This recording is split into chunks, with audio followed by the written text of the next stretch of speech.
আসসালামু আলাইকুম guys, welcome to my new video. So আজকের ভিডিও হচ্ছে বারবিকিউ পার্টি। আর এই বারবিকিউ পার্টিটা হচ্ছে হঠাৎের মাঝে আমাদের কাজিনরা সবাই একসাথে হয়েছে, তখন আমাকে কল দিল যে আর কি। তো যেহেতু আমাকে দিয়ে করাবে সেই প্রস্তুতি নিয়ে আমি বসেছি, আর মাংস কাটা শেষ করেই ধুয়ে নিচ্ছি। তো আমাকে এরা বলতেছিল যে কীভাবে আমি এত সুন্দর করে মাংস কাটলাম। আমি বললাম আমি তো ব্যাচেলার ছিলাম, এই জন্য আমি পারি। তো মাংসগুলো ভালো করে ধুয়ে নিচ্ছি, যেহেতু এটা আমরা নিজেরাই খাবো। আর এমনিতে একটু পরিষ্কার করে আমি সব কিছু ধোয়াধাই করি। যে জায়গাতে একবার করতে হয় সেই জায়গাতে 3 থেকে 4 বার করি। তো ধোয়াধাই শেষ করে আমি আদা নিচ্ছি। আদা রসুন বাটা একসাথে ফ্রিজে ছিল, ওইটা মনে ছিল না নামানোর জন্য। তো এটা নামাইছি, পরে দেখে একদম বরফ হয়ে আছে আর কি। কিন্তু এই বরফ খুলতে গিয়ে তো আমার হাতের অবস্থা একদমই 12টা বেজে গেছে, কারণ হাতের উপরে নিয়ে বরফ বেরিয়েছিলাম, বেরিয়ে তো হাতে লাল করে ফেলছি। হাতে চলে আসলাম, আমরা আংড়া ধরাবো। আংড়া ধরাতে গিয়ে এখানে কিন্তু ধরাতে পারতেছিলাম না। প্রথম অনেক চেষ্টা করছি, চেষ্টা করার পরে উপর কাগজ দিয়ে কেরোসিন তেল দিয়ে ধরাইছি। ধরানোর পরে আমার সাথেরগুলো বলতেছে তাহলে আগে একটু শরীরটা গরম করে নিচ্ছে, যেহেতু এখন শীতের রাত্র। তারপরে গরম করতে করতে এখন আংড়া কিন্তু মোটামুটি ধরে গিয়েছে এখানে। তারপরে বারবার তেল দিচ্ছে, কারণ এই আংড়াটা ভালো করে না ধরলে নিবে যাবে। আর অল্প একটু আংড়া যদি পুরোপুরি ধরে তখন কিন্তু পুরোটা আংড়া দেওয়া যাবে আরও। তো আমাদের বাড়ি হচ্ছে নরসিংদীতে। নরসিংদীতে আমরা যেটা বলি আমি সেটাই বলতেছি। নরসিংদীতে আমরা আংড়ারে আংড়া বলি, লার্কিরে লার্কি বলি, ডেকরে ডেক বলি, চুলাকে। কারণ আমাদের বাড়ি নরসিংদীতে, আমি নরসিংদীভাবে কথা বলি। তো আমাদের আংড়াটা ধরানো অনেক সময় লাগছে, মোটামুটি ধরাইছি। ধরানোর পর এখন একটা ফ্যানের গিয়ার নিয়ে নিয়েছি আমরা। এটাতে আমার অল্প কিছু কাজিন ছিল, তো এরা একসাথে হওয়াতেই আজকে হঠাৎ করে বলতেছে যে বারবিকিউ পার্টি করবে। যাক, সবাই মিলে থাকলে যা হয় আর কি। তো এরা সবাই আসলে এতজন সবাই মানে বেশি পারে আর কি। সবাই আমাকে শেখাচ্ছে এইভাবে না এইভাবে, এইভাবে না এইভাবে।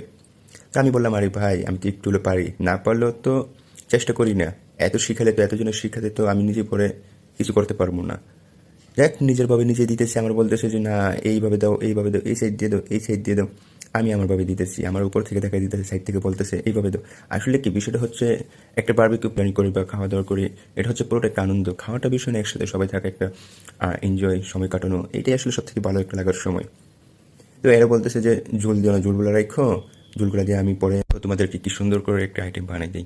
যাক, সেইটা প্রথমেই বলছিল। আর প্রথম বলার কারণে আমরা ঝুলটা একটু বেশি রাখছি, না হলে কিন্তু আমরা এত ঝুল রাখতাম না।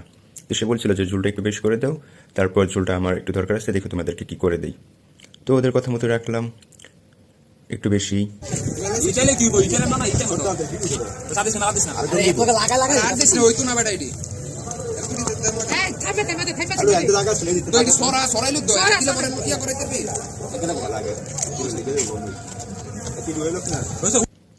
আবার উপরে হেরা এতভাবে শিখাচ্ছিল আমাকে যে এই দিক দিয়ে দাও, এই দিক দিয়ে দাও, এই দিক দিয়ে দাও। আর আমি তো বলতেছি যে এই দিক দিয়ে ফাঁকা আছে, আমি দিতে পারবো। বা দিতে গিয়ে আমার হাত পুড়ে যাচ্ছিল আগুনের তাপে। তারা বলতেছে যে এই সাইড দিয়ে তাপ লাগবে না, এই সাইড দিয়ে তাপ লাগবে না।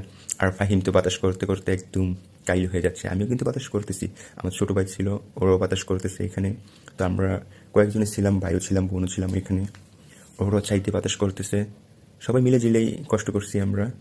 তো ফাইমরে বলছি তুই বাতাস দিতে থাক, কারণ আমাদের এই জায়গাতে আমরা ফ্যান লাগাতে পারি না ছাদের উপরে। তো ছাদের উপরে মাল্টিপ্লাই আমাদের লাইনটাতে লাইন শর্ট হয়, এই জন্য আমরা লাগাতে পারি নাই। কারণ ফ্যান লাগালে কিন্তু বাতাসটা লাগলে আংড়াতে ধরে, আর বাতাস করতে হয় না। যেহেতু আমরা ফ্যান লাগাতে পারি না, এই জন্য আমরা বাতাস করতে হচ্ছে।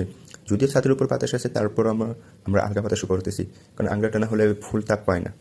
আর ফাইমকে তো বসাই দিছি বাতাস করার জন্য। ফাইম তো বাতাস করতেছে, একে বলছি যে সমস্যা নাই, তোমাকে 1 পিস বেশি দিব। যাক, এত খুশি একটু হয়ে গেছে, 1 পিস বেশি দিব এখানে।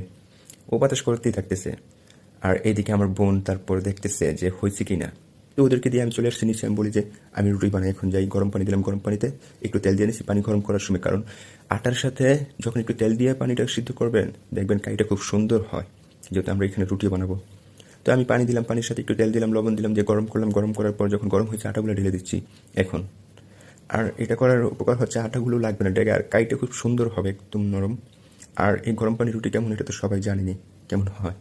তো এই জন্য আমি গরম পানি দিয়ে নিচ্ছি। আর ওই অল্প কিছু আটা রাখলাম, কারণ এটা তো আমার আবার লাগবে রুটি বানানোর। আটা থাকলে রুটিটা বানানো খুব সহজ হয়, সুন্দর হয়। তাই আমি সবসময় বলতে ব্যাচেলার থাকতাম, তো যখনই রুটি বানাতাম আমি আলগা আটা রাখতাম, এইভাবে যেন আমি রুটি বানানোর সময় আমার এই আলগা আটাটা দিয়ে আমি বানাতে পারি খুব সহজেই।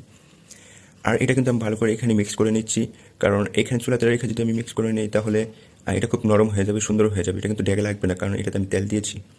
তো এখানে আমি মোটামুটি সিদ্ধ করে নিয়ে নিলাম। এখন কিন্তু এটা ডলা দিলেই সুন্দর নরম হয়ে যাবে। আর যদি এটা আপনার ঠান্ডা পানি দিয়ে করতাম, তাহলে কিন্তু এটা কাই করতে করতে আবার শক্ত হয়ে যেত। এক মাথা এই পাশ দিয়ে টান দিত, আরেক মাথা ওই পাশ দিয়ে টান দিতে হতো, কারণ ঠান্ডা পানির আটা অনেক শক্ত হয়। আর এটা কিন্তু গরম পানি দিয়ে করছি, এটা অল্প তাপ পাইলে আগুনে হয়ে যায়। তো আমাদের ইচ্ছা ছিল যে আমি ওই বারবিকিউর সো এই আংরার উপরেই যেই ফ্যানটা এটার উপরে দিয়ে করবো, কিন্তু সময়ের অভাবে অনেক রাত্র হয়ে যাচ্ছিল, সবাই বলতেছে ওদের ঘুমাইতে হবে, আমিও ভাবতেছি যে এত রাত্র করে পোলা পাইনো ছিল আমাদের সাথে। তো যাক, এখানে হবে না, এখানে ওইগুলো হতে হতেই আমি এদিক দিয়ে রুটি বানিয়ে নিচে নিয়ে যাবো। তো রুটি বানানো শুরু করছি, রুটি কিন্তু আমিও বানাইতে পারি বুঝছেন, মেয়েরা কি সব পারে, আমরা ছেলেরাও পারি।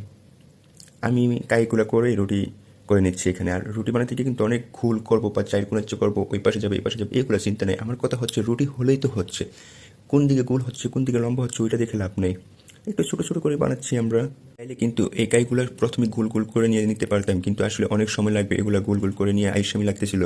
তো আমাদের সাথে মেয়েগুলো ছিল, মেয়েগুলো বলতেছে না বানাবো না, তুমি বানাও। দেখতেছি আমি পারতেছি, আর কাজ একজনে পারলে কি আরেকজনে করতে চাই বলেন, সবাই তো আইসামি করে মোটামুটি এইসব কাজের দিক দিয়ে। তো আমাকে কি আর ঝুলাই দিল, আমি অসহায় একটা ছেলে, আমাকে বেকুল পেয়ে ঝুলাই দিল। আমি কি করছি, অর্ধেক রুটি বানিয়ে দিয়ে দিচ্ছি, ওইগুলোর সাথে বললাম তারপর যদি বানাইলে বানাইবা, না বানাইলে নাই, এগুলো এইভাবেই থাকবে।